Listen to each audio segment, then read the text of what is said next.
the Module 2 e-learning internship intelligence training center.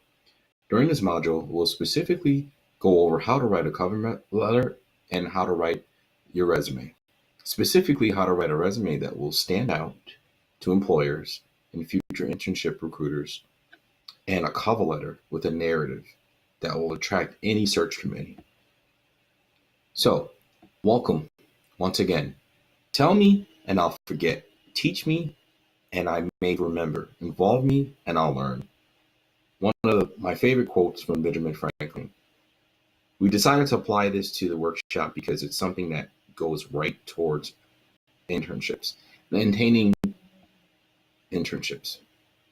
So today's agenda, we will be covering in particular what is a resume, what to include in a resume, what makes a good resume, important action words to utilize on your resume and cover letter basics, and the cover letter structure. So, what is a resume and what should you include? This is a question that a lot of students have. A written portfolio of your skills is really what your resume is.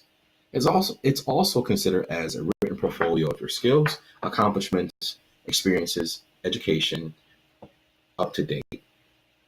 It should be very unique, handcrafted for each individual internship position. Remember, please highlight your leadership skills, your education, your computer software proficiency, special projects, and coursework. These are key things that employers look for. Action words. For your resume, there are different action words that you should involve or at least add to your resume. Resumes that stand out to interested recruiters convey very powerful actions. These words allow the employer to gauge your experience and to assess if you'll be a good fit within a department or company. Be aware not to utilize these words too much or repeatedly, but seldomly. Choose and strategize when to implement them to your resume and cover letter. This last part is important because if you overuse action words, it really doesn't do anything to your resume or cover letter. It actually will hurt your chances of getting the internship that you feel that you deserve.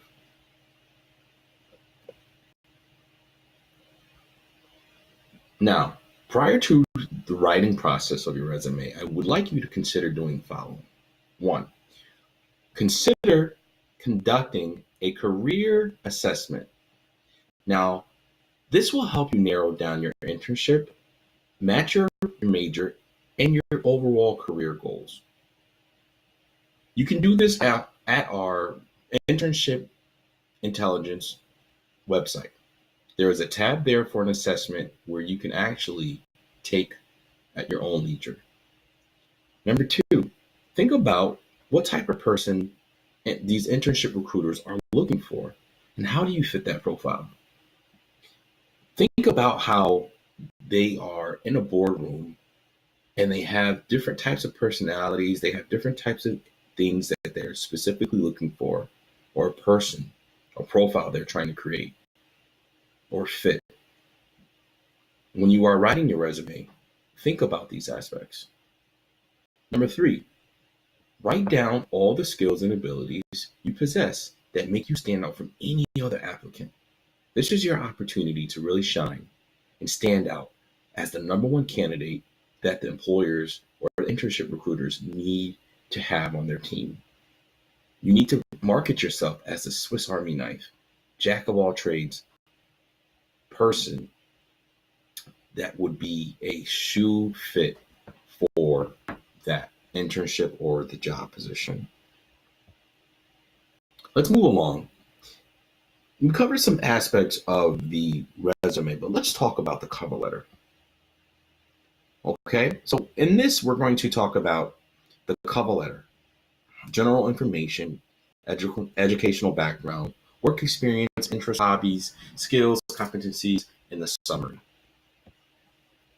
Now, the cover letter is an instrument used to create a narrative. to write a story, right? So when you are writing your cover letter, it's your opportunity to sell yourself. Sell yourself in a way using words that will convey that I am the person that you were looking for all this time. It's an opportunity to sell yourself to the internship recruiter or hiring committee. The cover letter is a 1-2 punch right after the resume is reviewed. So if you get through the resume phase, if they select your resume and they read your cover letter, you want your cover letter to stand out. It's your only opportunity to actually explain what prompted you to apply for this particular internship. Now, express how interested you are, what makes you so special, and why you deserve an opportunity to be interviewed. So first, let's break this down. The first paragraph or first section of your cover letter should really be somewhat of an introduction. This is an example. I'm very excited to apply for the position of Assistant Director of Career Services. I am seeking a challenging position within this institution, Eastern Connecticut State University family, where I can utilize my experience as well as my interpersonal leadership skills to further help further the goals of the Division of Student Affairs. As noted on my resume, I am proficient in developing and delivering training programming for students, faculty, employers, and marketing events and services to faculty, employers, and alumni through current social media platforms. My natural flair for assisting students in meeting their educational goals and career aspirations will be an asset for my students. So you ask yourself, what did this person do in this first paragraph?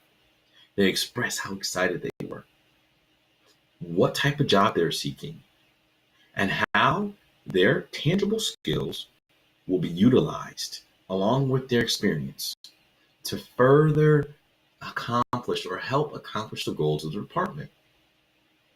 If I was a recruiter and I saw this resume, my ears would go up, my eyes would be opened, and I would be very interested to continue to read on. In the second part of this opening statement, the proficiency in developing and delivering training and programs for students really was highlighted. The individual told the search committee some of their tangible assets, some things that they currently do right now, and some things that they can do to really, really help the department. And lastly, my natural flair for assisting students in meeting their educational goals and career aspirations will be an asset. So you're really telling the search committee or the internship recruiter that you are a people's person. You are down to earth, you're a hardworking person, and that you are willing to be this person that will come early, show up on time, stay late if needed, and be the ultimate asset they're looking for. Let's go on to the middle paragraph. Remember, it's important to create a narrative reflecting on your experiences and educational background and how they are exactly what the recruiter are looking for. Now, elaborate on the main points you introduced in the introduction and provide new examples. Highlight specifics as to how your abilities meet the employer's qualifications. Now, for example, my communication degree has provided me with various years of public speaking experience and detailed background in creative writing. Once again, these are red hot areas where I would highlight if I was a recruiter. I would be looking at how this individual, this potential intern, could fit within the department. Having a degree in this area was the announcement. Years of public speaking. So that means that this individual doesn't have a problem speaking in front of large crowds at all, or speaking in general, and they're experienced, and they're detail oriented in creative writing. This is a major sell, and this is another standout point that I would like you to work on. Let's move along. The last paragraph. Your closing paragraph needs to suggest action. Offer one of the two choices. Either you can directly contact me, or I don't mind following up with you. Recruiters look for these types of things. They look for someone with an engine, with a motor, someone who doesn't mind doing the small things. Remember to thank the employer or the search committee via email for taking the time to consider to read your letter and resume. These are key things that search committees and recruiters look for. They look for the individuals, they meet up after all the interviews have been taken, and they actually highlight the individuals who sent thank you follow-up emails. For example, my resume is included for your consideration. My salary is fully negotiable. I can be reached at, you can insert your cell phone or mobile cell phone number right here, or any type of method of communication in that area where the parentheses are for an interview at your convenience. I look forward to hearing from you in the future. Thank you for your consideration. This is a basic standard closing paragraph. Now, this combined with the other two paragraphs is a person that if I had a vote on the search committee, I would want to bring in. I would like you to work on something in this regard. Now, don't forget these aspects. We're going to cover 5 tips for your resume that I would like you to practice and remember. And feel free to always rewind, go back, or pause, take some notes for your own reference. Let's jump into it. Number 1, your font choice and size does matter. Stay within the 11 to 12 size font for clarity. Remember, the corporate workplace is a formal, professional environment, and your resume should reflect that. While choosing fonts, remember to select a font that has an elegant feel. Sans serif fonts such as Garamond or Times New Roman are extremely appropriate and very readable. Let's move on to number 2. Don't worry or stress about an adjective. There's a myth that it's a mandatory type of action or common practice to have an adjective as a header on the resume. That's completely false.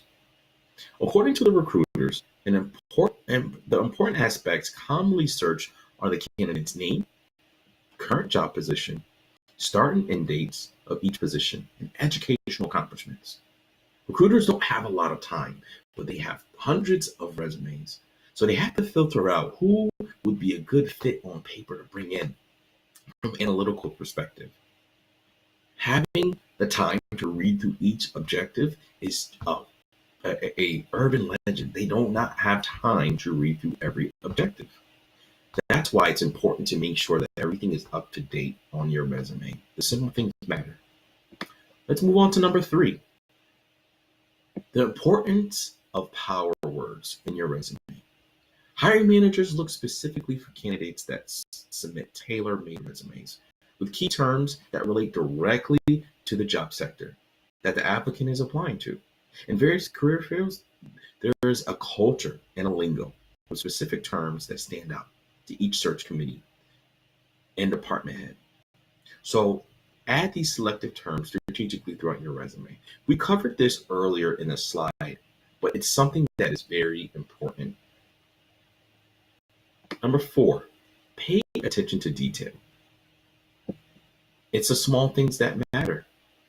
And it's the small thing that separates other candidates from others. Be aware of the fine details that automatically make recruiters place your email, your resume, in the no pile.